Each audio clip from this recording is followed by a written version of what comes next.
Hello guys, welcome to this brand new video of Cryptocase. Starting today, I will be uploading a series of videos in which I'll be covering complete technical analysis from the very basic stuff to advanced stuff.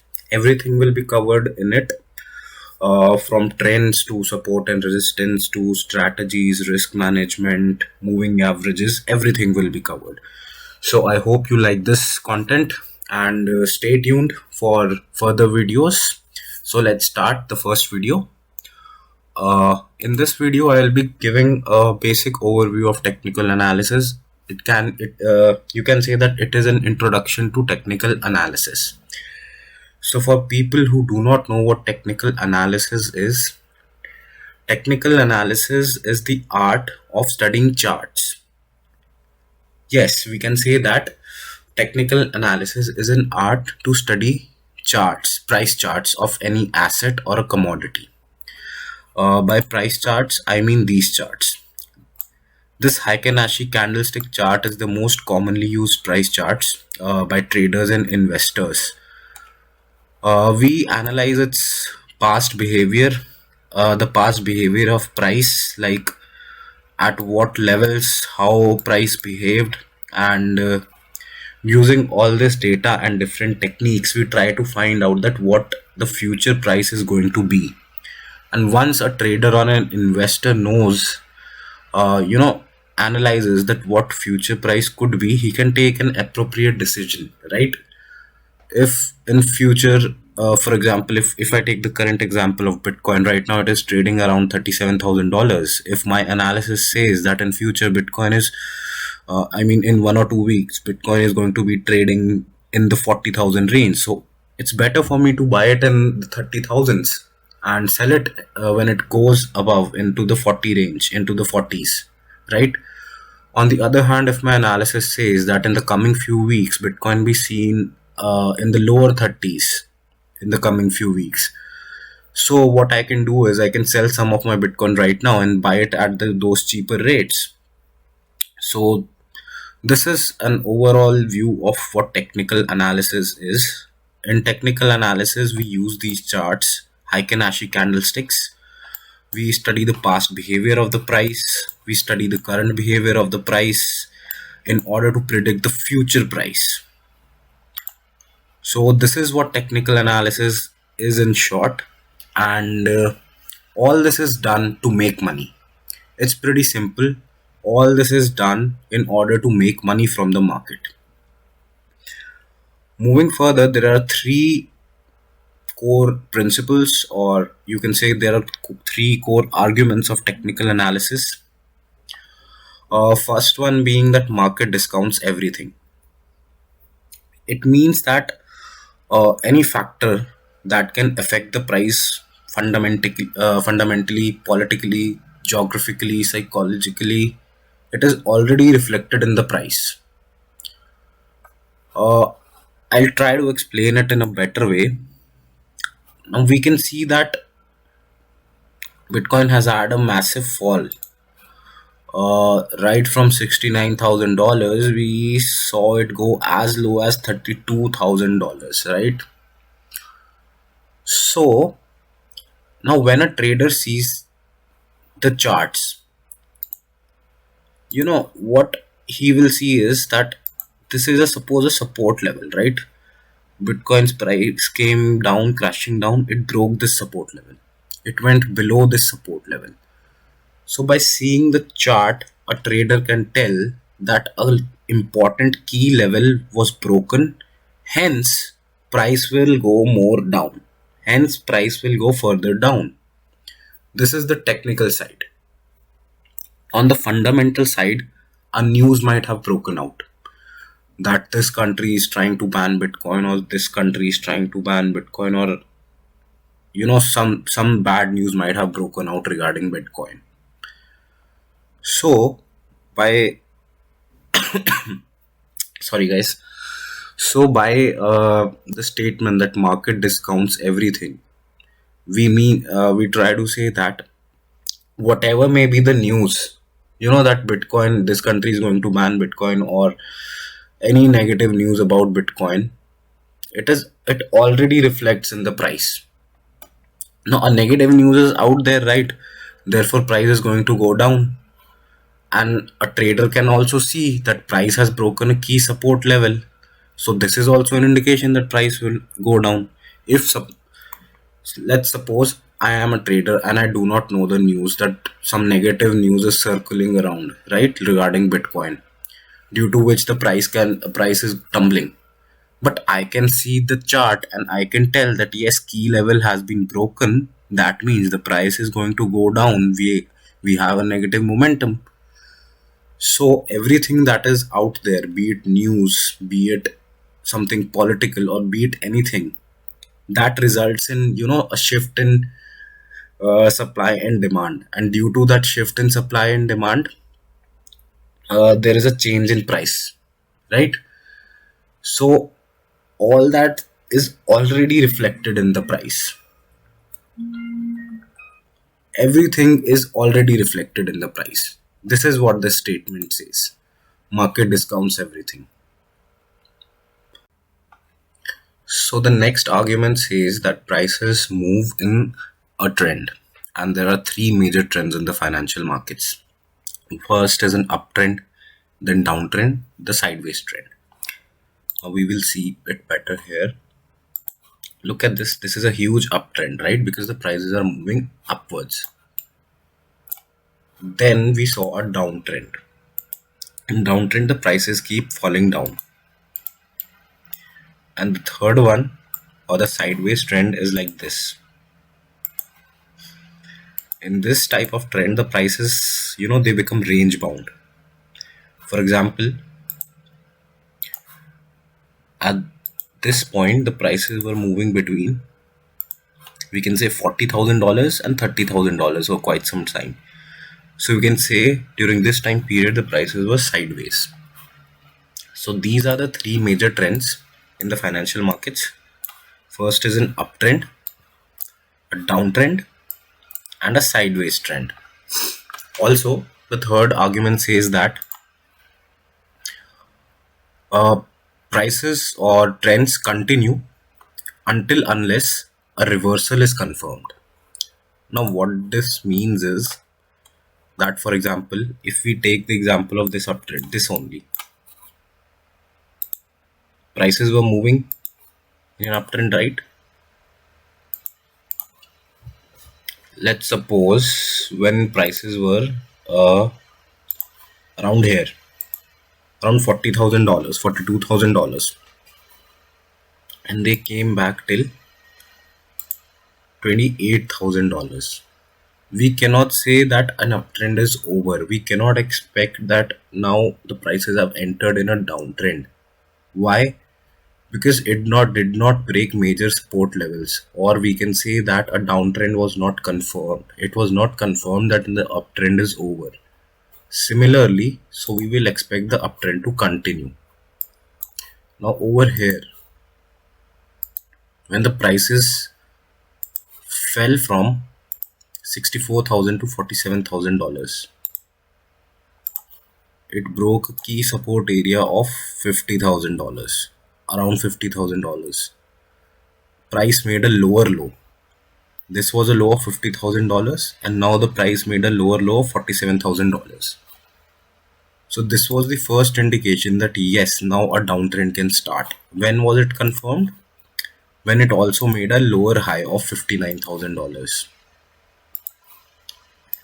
In an uptrend, the prices always make higher highs and higher lows. But in a downtrend, the price starts making lower highs and lower lows. So right now we can see our low was $50,000, high was around $64,000. Next, the price made a lower high and a lower low. Therefore, now we have a confirmation that yes, prices are going to be in a downtrend. And look what happened after that. There was a huge crash. So the third argument says that there are three major trends: an uptrend, downtrend, and a sideways trend. And also that if a price is in, and maybe the price can be either in an uptrend or a downtrend, it will continue to remain in that trend until unless a reversal is confirmed. Before a reversal is confirmed, you have to, or a trader has to expect that prices will be in that particular trend only. This is the second principle or argument of technical analysis. Now, third one says that history repeats itself.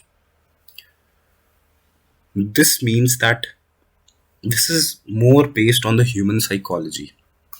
When we look for chart patterns, for example, we if we look for wedges like falling wedge or rising wedge, if we try to make a wedge over here,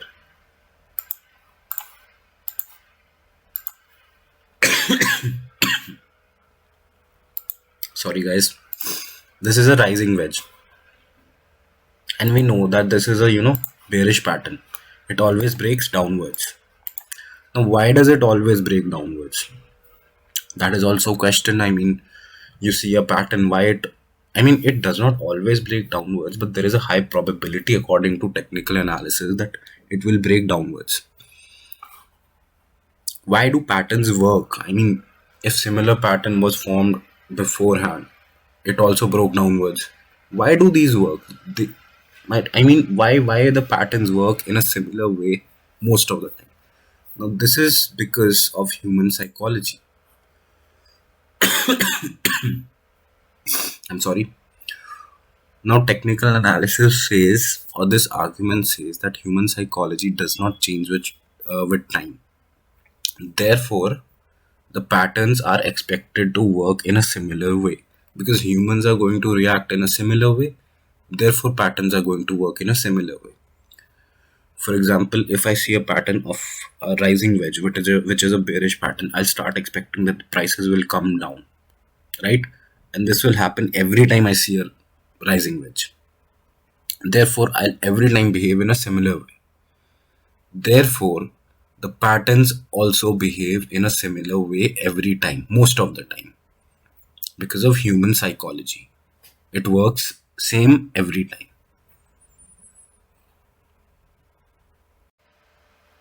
Those were the three arguments or principles of technical analysis. We'll just quickly go through all three of them. The first one says that market discounts everything, which means that every factor which is capable of affecting the price, is already reflected in the price.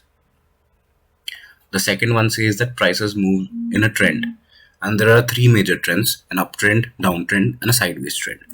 Also, it says, the second argument says that the prices will continue to be in a trend unless a reversal is confirmed. So, if there is an uptrend right now happening, the prices will remain in an uptrend unless a reversal is confirmed. Next, the third argument says that history repeats itself. What it majorly says is that patterns and trends work on human psychology, which does not change with time.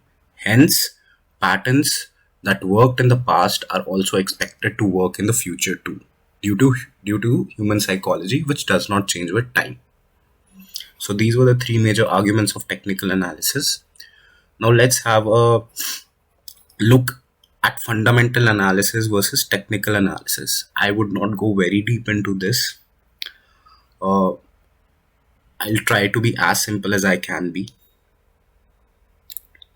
As I already discussed, technical analysis means studying the charts, studying the price, right?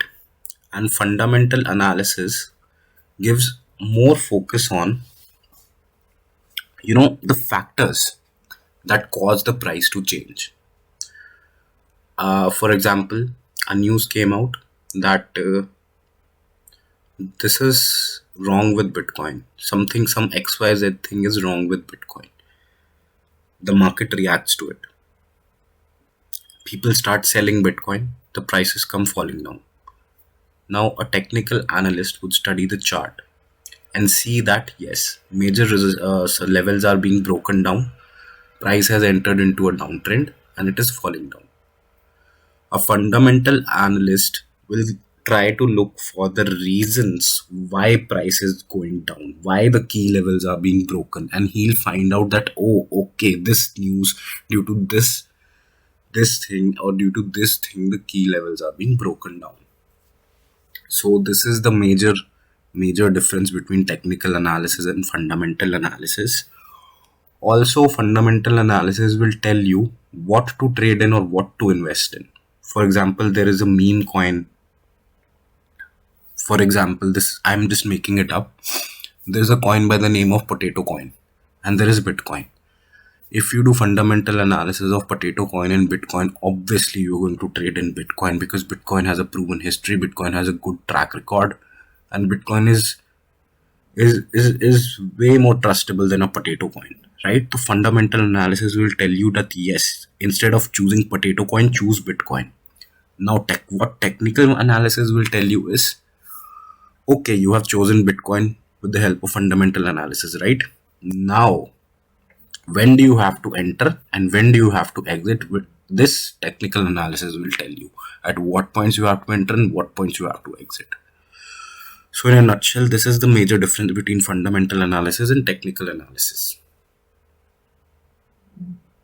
Next, if we look at,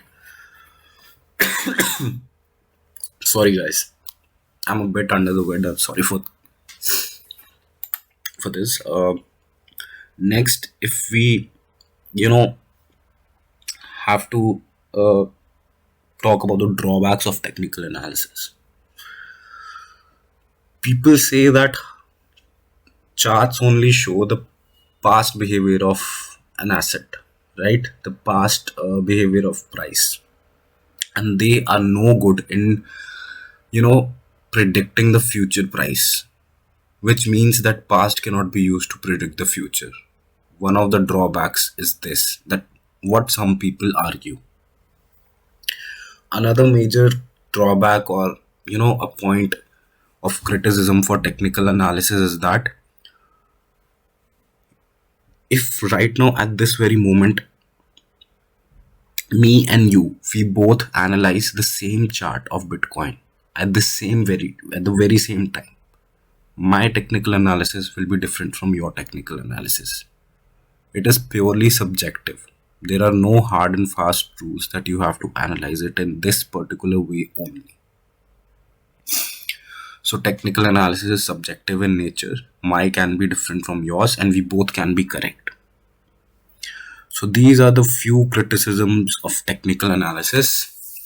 I hope you liked this video, guys, and in the next video we will be talking about Dow theory.